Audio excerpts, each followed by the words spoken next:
ভদ্রলোক যেন যেন সুস্থ হয়ে ফিরে আসেন।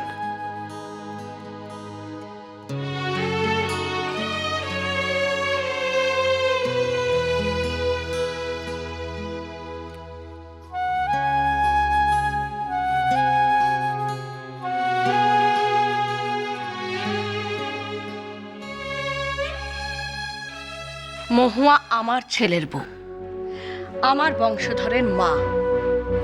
আজ থেকে ওর সব দায় আমার। আমাদের পরিবারের ব্যাপারে খবরদার তুমি নাক গলাবে না। তোমার উপর আমার কোনো ভরসা নেই।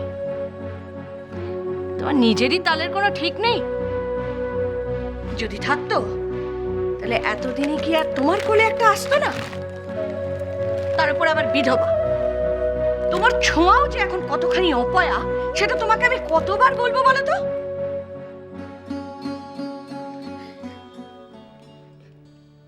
কি গো শুনছো তুমি?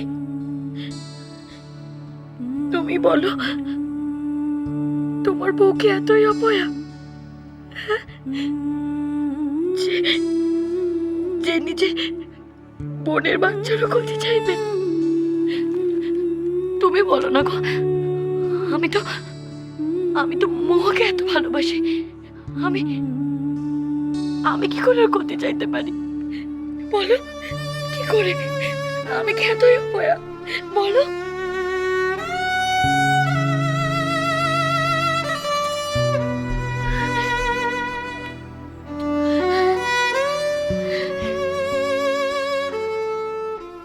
দিদি,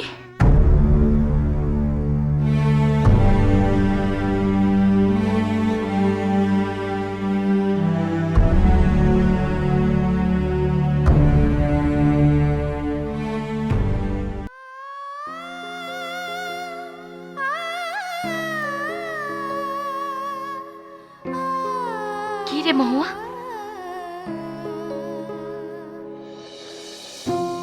কি হয়েছে তোর? মুখ ভার কেন?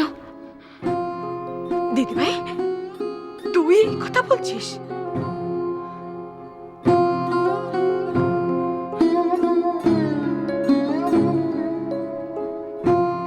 সরি দিদি ভাই।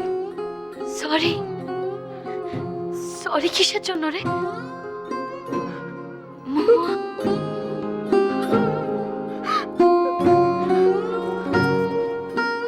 মহুয়া, দিদি ভাই, তোকে আমার জন্য কত অপমানিত সহ্য করতে হলো।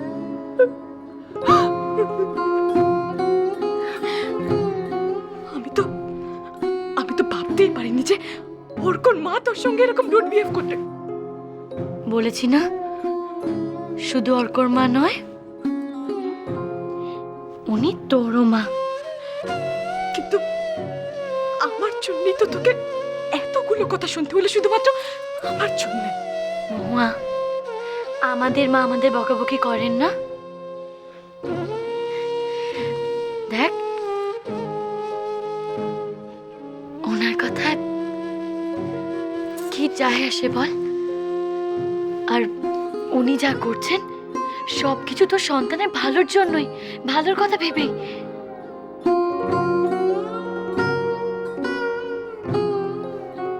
দিদি ভাই, তুই আমাকে এত ভালোবাসিস? তোর জন্য আমার বা আমার সন্তানের কি কোনো ক্ষতি হতে পারে?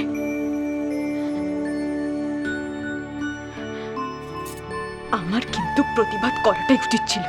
মহুয়া, ওনার বিশ্বাস, ওনার সংস্কারে আমাদের আঘাত করা সাজে না মহুয়া।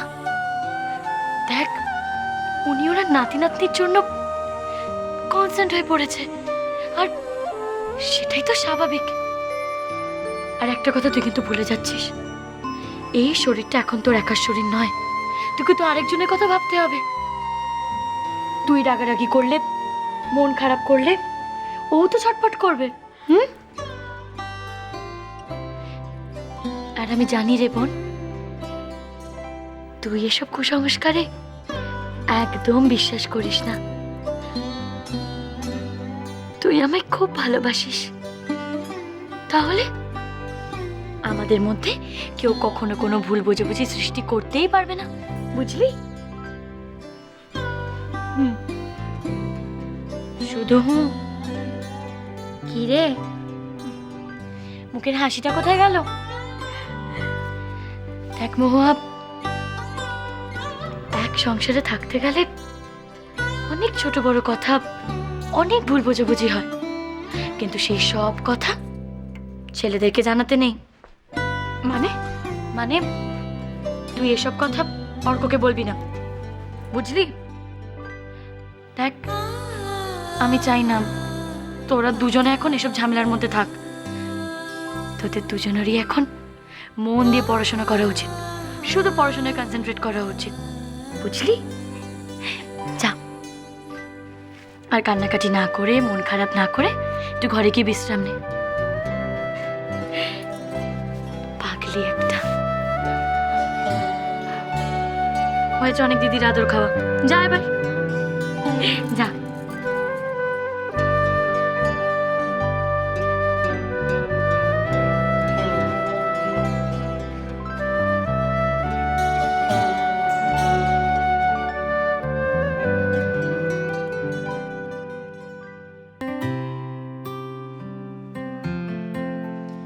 কি ওর আরেকটা টিফিন?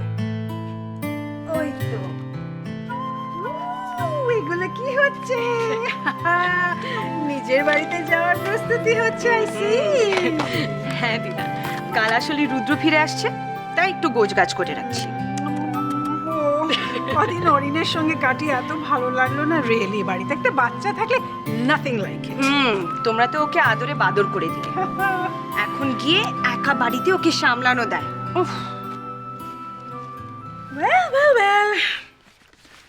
এই দায়টা ভাগ করার জন্য আরেকটা মানুষ কিন্তু ছিল তোমার বাড়িতে, নলিনী।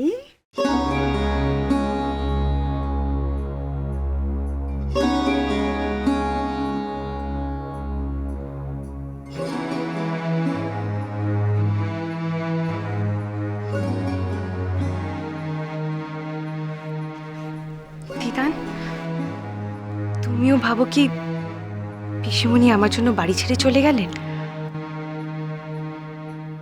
উনি কিন্তু অরিনকে খুব ভালোবাসতেন।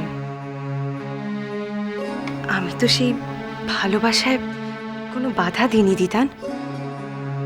আমি শুধু ওনার উপর অরিনের সমস্ত রেসপন্সিবিলিটিস চাপিয়ে দিতে চাইনি। ওনার খুব বয়স হয়েছে দিদান, উনি একা অরিনকে কি করে সামলাতেন? আমি নিজে ওকে সামলাতে সামলাতে হাঁপিয়ে যাই। আর আমি অভিযোগ করছি না, কিন্তু শি ওয়াজ এক্সট্রিমলি ফরগেটফুল দিদান। ওনার খুব ভুলো মন। মাঝে মাঝে অরিনকে দুবার করে ওষুধ দিতেন আর মাঝে মাঝে দিতেন না। আমি অফিসে গিয়ে খুব টেনশন করতাম। ওডিয়া আই আন্ডারস্ট্যান্ড, আমি বুঝতে পারি তোমার কথা। আমি তোমাকে কোনো দোষ দিচ্ছি না নলিনী, কিন্তু আমার যে খুব হেল্পলেস লাগছে দিদান। উনি আমার উপর অভিমান করে আমাকে ভুল বুঝে উনি বাড়ি ছেড়ে চলে গেলেন। আমার নিজেকে অপরাধী মনে হচ্ছে। Yes, but in spite of that তুমি অরিনকে ক্রেশে পাঠাবার ওই ডিসিশনটা কিন্তু বদলাওনি সুইটি। না দিদান, অরিনের ভালোর জন্য আমি কোনো রকম কম্প্রোমাইজ করতে পারবো না। অফকোর্স, কেন করবে? একদম কম্প্রোমাইজ করবে না।